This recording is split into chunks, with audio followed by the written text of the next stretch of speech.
أعوذ بالله من الشيطان الرجيم بسم الله الرحمن الرحيم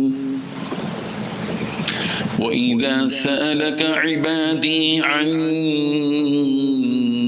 فإني قريب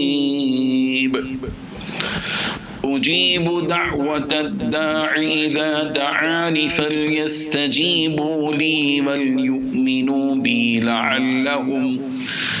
لعلهم يرشدون صدق اللہ العظیم۔ حاضرین و ناظرین، یہ درس نمبر 119 ہے۔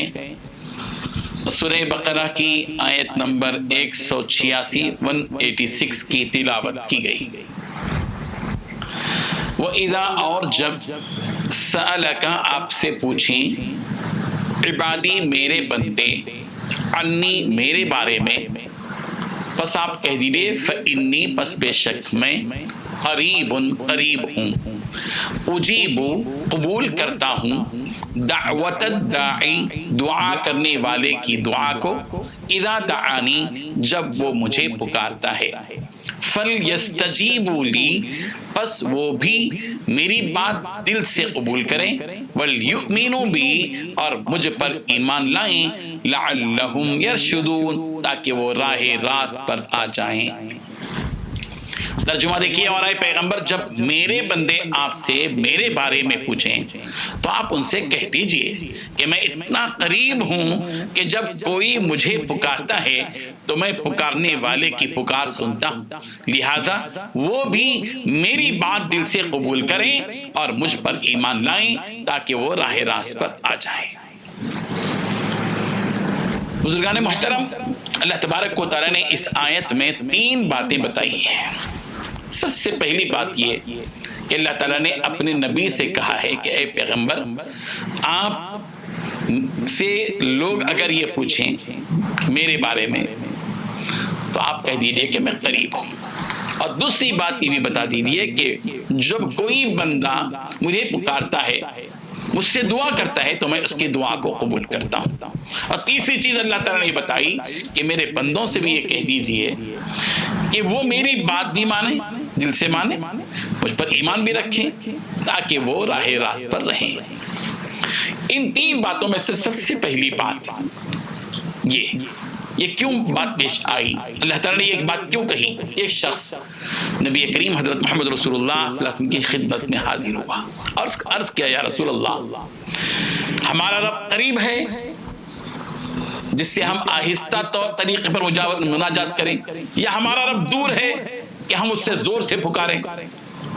آپ بتا دیجئے۔ یعنی وہ پوچھنا یہ چاہتے تھے نبی کریم صلی اللہ علیہ وسلم سے کہ ہم اللہ تعالیٰ کو زور سے پکاریں یا قریب پکاریں؟ اللہ تعالیٰ ہم سے بہت قریب ہیں یا دور ہیں؟ حضور اکرم صلی اللہ علیہ وسلم تھوڑی دیر کے لیے خاموش رہ گئے۔ اللہ تعالیٰ کی طرف سے یہ آیت نازل ہوئی، وَإِذَا سَأَلَكَ عِبَادِي عَنِّي فَإِنِّي قَرِيبٌ، اور جب اے پیغمبر آپ سے میرے بارے میں میرے بندے پوچھیں کہ میں دور ہوں یا قریب ہوں، کہہ دیجئے نا فَإِنِّي قَرِيبٌ، میں اپنے بندوں سے بہت قریب ہوں۔ اللہ تعالیٰ کی شان یہ ہے کہ اللہ تعالیٰ اپنے بندوں سے اس کی شہرک سے بھی زیادہ قریب ہوتے ہیں۔ وَنَحْنُ أَقْرَبُ إِلَيْهِ مِنْ حَبْلِ الْوَرِيدِ، اور ہم اس کی شہرک سے بھی زیادہ قریب ہیں۔ شوہر اپنی بیوی سے جتنی قریب ہوتی ہے اس سے زیادہ اللہ اپنے بندے سے قریب ہوتے ہیں۔ باپ اپنے بیٹے سے جتنا قریب ہوتا ہے، ماں اپنے اولاد سے جتنی قریب ہوتی ہے، اس سے کہیں زیادہ اللہ اپنے بندوں سے قریب ہوتے ہیں۔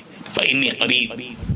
اور دوسری بات جو اللہ تعالیٰ نے بتائی، اجیب دعوت الداعی اذا دعان، ہم بے رحم نہیں ہیں۔ اللہ تعالیٰ یہ کہنا چاہتے ہیں ہم بے رحم نہیں ہیں، ہم جو ہے صرف نظر کرنے والے نہیں ہیں، ہم بندوں کے تقاضوں کو، ان کی ضروریات کو، ان کی مجبوریوں کو جانتے ہیں۔ جب بندے ہم کو پکارتے ہیں تو ہم ان کی دعا کو ضرور قبول کرتے ہیں۔ اللہ کی شان یہ ہے، اذا دعان، جب بھی بندہ کوئی مجھ کو پکارتا ہے، اجیب دعوت الداعی، دعا کرنے والے کی دعا کو میں قبول کرتا ہوں، پکارنے والے کی پکار کو میں سنتا ہوں۔ اللہ، اسی لیے بندے کو چاہیے کہ جب بھی اللہ سے مانگے اس یقین سے مانگے کہ میرا رب میری اس پکار کو سن رہا ہے، میری اس دعا کو سن رہا ہے، میری کیفیت کو جان رہا ہے، وہ ضرور میری اس دعا کو قبول کرے گا، شک نہیں۔ اسی لیے سرکار نے فرمایا تم اللہ سے ایسے مانگو وانتم موقنون بالاجابہ، تم اللہ سے اس یقین کی کیفیت کے ساتھ مانگو کہ تمہارا پروردگار تمہاری دعا کو ضرور قبول کرے گا۔ اللہ۔ اور تیسری بات جو اللہ تبارک و تعالی نے بتائی کہ جب تم یہ چاہتے ہو کہ میں تمہاری دعا کو قبول کروں، ذرا یہ بھی تو دیکھو کہ تم میری بات کتنی مانتے ہو۔ اسی لیے دعا کی قبولیت کا فارمولا اللہ تعالیٰ نے یہاں بتایا ہے، فَلْيَسْتَجِيبُوا لِي، میرے بندوں کو چاہیے کہ پہلے میری بات دل سے مانیں، دل و جان سے میری بات کو، میرے احکامات کو قبول کریں، وَلْيُؤْمِنُوا بِي، اور مجھ پر ایمان اور یقین رکھیں۔ جب یہ بات ہوگی تو پھر تو ہم مانیں گے۔ ہم بڑے ہو کر ان کی دعا کو قبول کرتے ہیں، وہ چھوٹے ہو کر ہم بڑوں کی بات نہیں مانتے، زمین اور آسمان کے خالق اور مالک کی بات نہیں مانتے، اور پھر چھوٹے ہو کر اللہ تعالیٰ سے دعا کرتے ہو۔ جب دعا کرنے کے لیے اٹھو تو پہلے احتساب کرو کہ ہم نے اپنے رب کی کتنی باتوں کو مانا۔ ہم نے فجر کی نماز پڑھی، ہم نے حلال اور حرام کی تمیز کی، ہم نے اپنے پروردگار کے احکامات کو تسلیم کیا اور مانا اپنی زندگی میں، نہیں مانا تو پہلے اپنی اصلاح کر لو۔ یہ بتانا چاہتے ہیں اللہ تبارک و تعالی۔ اللہ تعالی ہم سب کو عمل کی توفیق عطا فرمائے۔ وآخر دعوانا ان الحمد للہ رب العالمین۔ لا الہ الا اللہ، لا الہ